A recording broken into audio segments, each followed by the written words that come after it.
This is VSiN's Daily Morning Bets. I'm going to actually start in the prop market, where we were profitable last week when we hit both Lamar Jackson and Jayden Daniels to go under their rushing totals. Well, this week, I'm going with the reverse.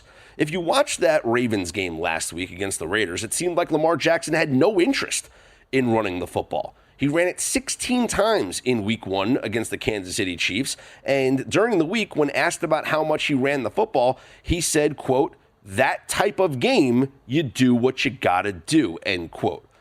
Well, that was an important marquee game against the Chiefs. I understand that. And against the Raiders, it wasn't so much. They were massive favorites, and they got upset. He did have a long 25-yard run, but that came on the final play of the game when he just scrambled and lateraled and all that fun stuff.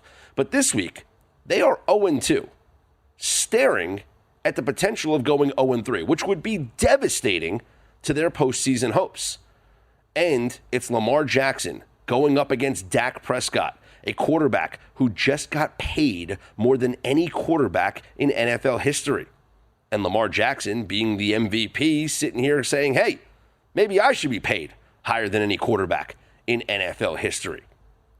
I think Lamar Jackson runs in this game against the Dallas Cowboys. I think Lamar Jackson takes matters into his own hands, or rather, legs, against the Dallas Cowboys. Throw in the fact that Lamar has played 21 games against NFC opponents and has won 20 of them? Yeah, Lamar Jackson will be the reason the Ravens are victorious in this game. Give me Lamar Jackson over 56.5 rushing yards at minus 115. It's interesting that number is 56.5 because last week it was 48.5. So the market is clearly adjusting based on my handicap. As I'm not saying I'm the reason the market's adjusting. I'm saying they're factoring this in as well. Lamar publicly said he wasn't going to run as much against the Raiders. The prop went down. Ravens are 0-2. He's going to have to run. The prop is now moved up. Another prop that I'll look at here, and we talked about Jayden Daniels last week, went under his rushing prop. This week I'm going over his rushing prop. They're heavy underdogs. It's a primetime game, Monday Night Football. This is the time to show out here against the Cincinnati Bengals. So Jayden Daniels to go over 49.5 rushing yards, also minus 115, my second best bet of the week. Now, you have to wait till Monday for this, but I do think Jayden Daniels is in a good spot here to take, the game in situations and run and take advantage of spots where the Bengals might have a comfortable lead in this game. The Bengals might be ahead by 2 or 3 scores, and they might be dropping their defense back in coverage. Well, those are opportunities for Jayden Daniels to pick up chunk plays with his legs. And I do think when the lights are on, prime time, national television, I think he'll want to show out there. So I do like Jayden Daniels over 49.5 rushing yards. This is actually down from the 52.5, I believe it was, last week. So I like Jayden Daniels over 49.5.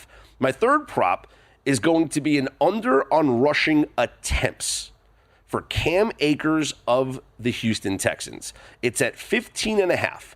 I'm going to go under 15.5 rushing attempts for Cam Akers for the Texans against the Minnesota Vikings. The Texans are decimated by injuries. They'll be without starting running back Joe Mixon and second-string running back Dameon Pierce. So it'll be Cam Akers and Agumbawale as the guys that will be running the football for the Houston Texans. Cam Akers is a guy that had fumble issues in the past, and when he did fumble last week, was pulled from the game. So you wonder how much faith Bobby Slowick and DeMeco Ryans have in Cam Akers. Plus, it's a Vikings defense that can shut down this offense. And I know against the 49ers, they did allow Jordan Mason to have 100 rushing yards. That's the 49ers. 49ers are great, okay? And with a lot of options and whatnot. And I know the Texans' offense is great too, but they got shut down, the 49ers' offense, by Brian Flores. Last year, Brian Flores shut down the 49ers offense. Bobby Slowick comes from the 49ers. He comes from the Shanahan school. He runs a similar offense here with the Houston Texans, and I think Brian Flores will have a scheme that confuses C.J. Stroud just like his scheme confused Brock Purdy. So I like the Minnesota Vikings in this game, plus the 2. You can, 1.5 is okay, but plus the 2, Ideally, it's out there. Vikings plus the 2, my best bet. They're a teaser leg for me. You can tease them up from 2 to 8 or 1.5 to 7.5, depending on what your book's rules are with teasers. But I don't think Cam Akers runs the ball a lot in this game. 16 carries is a lot of carries. I think that it's going to be more of a C.J. Stroud passing attack, more of a one-dimensional passing attack with the lack of the star running backs there for the Texans. So give me under 15.5 rushing attempts for Cam Akers. So we have 4 bets right now. We have over 56.5 Lamar Jackson rushing yards, over 49.5 Jaden Daniels rushing yards. Going back to the well with these 2 quarterbacks that I did last week, except instead of going under like I did last week, I'm going over this week. And we are going under 15.5 rushing attempts for Cam Akers, the running back of the Houston Texans. And I'm going Minnesota Vikings plus the 2. 1.5 is, there's different lines out there. Right now, you can get 2 here at Circa. It's actually 2 across the board. 1.5 is only at DraftKings, but you can get 2, Circa, Westgate, all that stuff.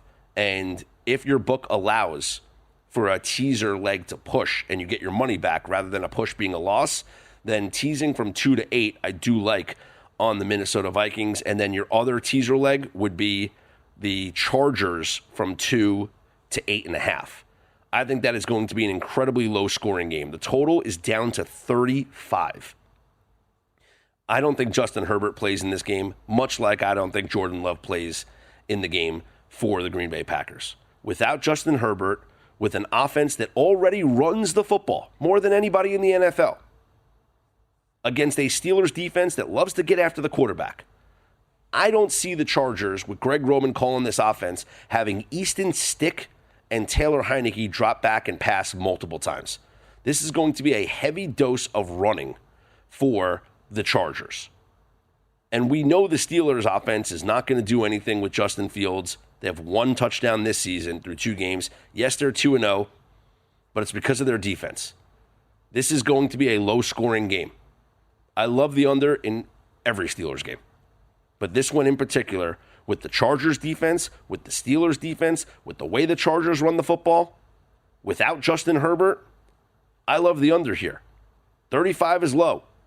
I still like the under, but even better in a game that I expect to be low scoring. This is like why I loved the Giants last week as my favorite teaser leg, because I expected the game to be low scoring against the Commanders. In a game that I expect to be low scoring, 35 points is the total here with the Chargers and the Steelers. I love teasing the Chargers up from 2.5 to 8.5. So my 2-leg teaser is the Minnesota Vikings plus 8 and the LA Chargers plus 8.5.